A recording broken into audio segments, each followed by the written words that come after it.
भगवत गीता में कृष्ण कहते हैं शरीर यात्रा अपि। हम सब लोग यात्रा में हैं। हम जहां रहते हैं, आप लोग अमेरिका में, कोलंबिया में, ये कोई हमारा वास्तविक डेस्टिनेशन नहीं है। हम सब लोग यात्रा में हैं। ये आत्मा की यात्रा है भक्तों। जब हम यात्रा में भारत में ट्रेन में सफर करते हैं तो अनेक स्टेशन आते हैं ना। तो आत्मा की इस यात्रा में 84 लाख प्रकार के स्टेशन हैं। कभी गाय, कभी बैल, कभी गधा, कभी कुत्ता, ये सब स्टेशन है। और फिलहाल वर्तमान में हम सब लोग मनुष्य जीवन रूपी जंक्शन पर खड़े हैं। हमारे परम गुरुदेव कहते थे human body are like a junction. ये मनुष्य जीवन जंक्शन के समान है। अब आपके अमेरिका में तो कोई जंक्शन नहीं है, यहां तो फ्लाइटें उड़ती है।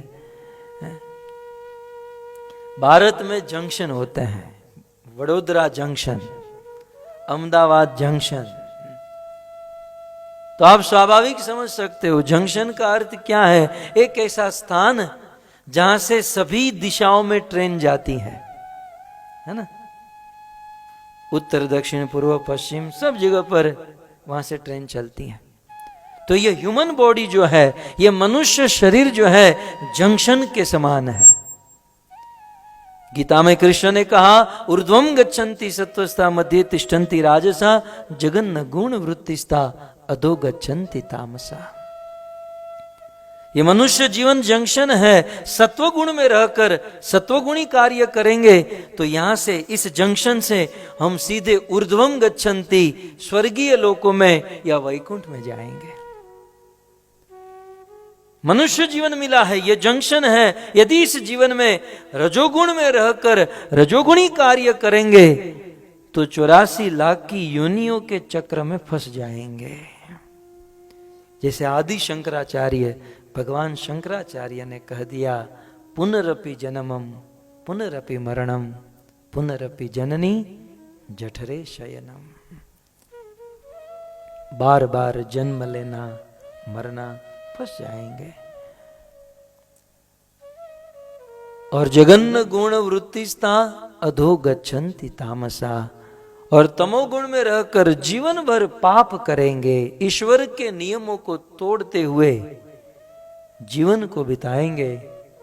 तो मरने के बाद मनुष्य जीवन रूपी जंक्शन से हम नारकीय लोकों में अर्थात नरक लोकों को प्राप्त होंगे। तो हम सब यात्रा में हैं। तो फिर यात्रा क्यों कर रहे हैं आप जानते हैं? कुछ लोग जाते हैं ना, कुछ लोग सिंगापुर जाते हैं, स्विट्जरलैंड जाते हैं। क्यों जाते हैं?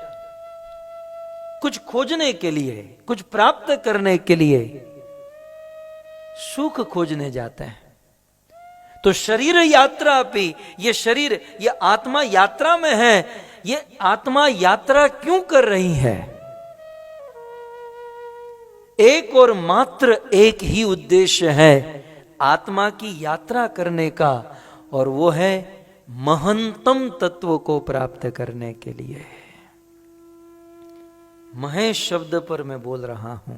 शिव जी के इस नाम से कितनी बड़ी शिक्षा, उपदेश, सिद्धांत प्रस्तुत होता है। और याद रहे भक्तों, हम लोग यात्रा में हैं, और जब तक महंतम तत्व को प्राप्त नहीं कर लेते हैं तब तक ये यात्रा चलती रहेगी, चलती रहेगी। इसका कभी अंत नहीं होगा। और यात्रा में बड़ा कष्ट होता है। चाणक्य पंडित ने लिखा है कष्टादि कष्टम सततम प्रवासी ततोदि कष्टम परगेहवासी ततोदि कष्टम धनहीन सेवा ततोदि कष्टम कृपणस्य सेवा। नीतिकार चाणक्य पंडित ने कहा कष्टादि कष्टम, कष्ट तो बहुत होते हैं, अनेक प्रकार के कष्ट होते हैं, लेकिन कष्टादि कष्टम, कष्ट में भी सबसे अधिक कष्ट क्या है? सततम प्रवासी। ये यात्रा करना, प्रवास करना, ये बहुत बड़ा कष्ट है। हम लोग ये तो जानते हैं, खास करके जो इस सभा में बैठे हैं, इतना तो जान चुके हैं, આપણે બહુ માથા માર્યા, બહુ મહેનત કરી સુખી થવા માટે, लेकिन इतना तो जानते हैं कि इस जगत में सुख नहीं है कि नहीं?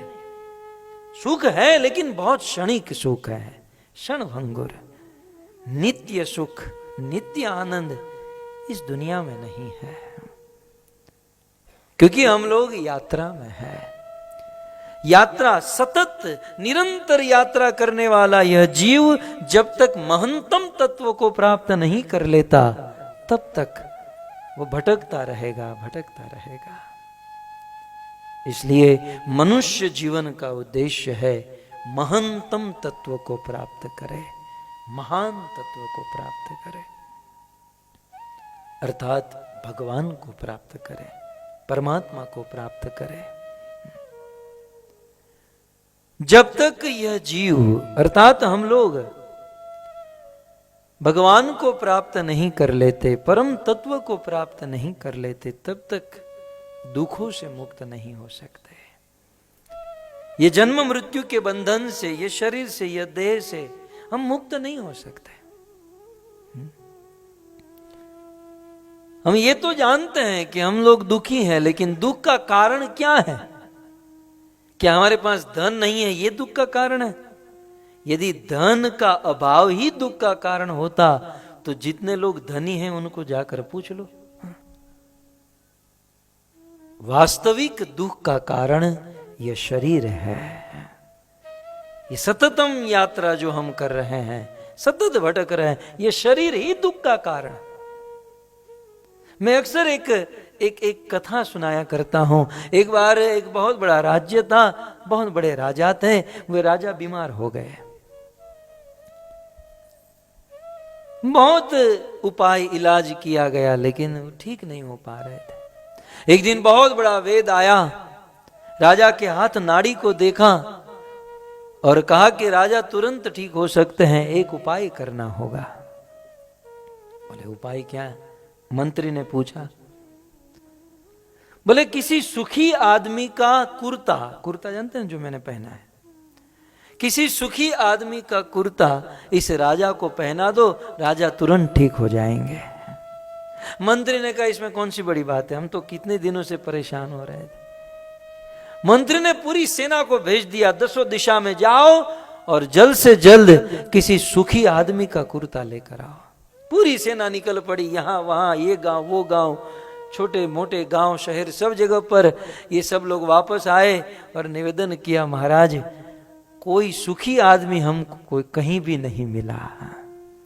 मिलते तो थे लोगों को और पूछते थे हाउ आर यू, कैसे हो, केम छो, मजामा। सुबह उठकर ही सबसे बड़ा झूठ हम बोलना शुरू करते हैं, मजामा, गुड फाइन। कौन मजे में है? लेकिन 5 मिनट बंदे के साथ खड़े रहो तो पता चले कि ये कितना दुखी है। बोले कोई, मंत्री ने कहा कोई एक भी सुखी नहीं मिला। नहीं, मंत्री खुद घोड़े पर बैठा और सुखी आदमी को ढूंढने निकला।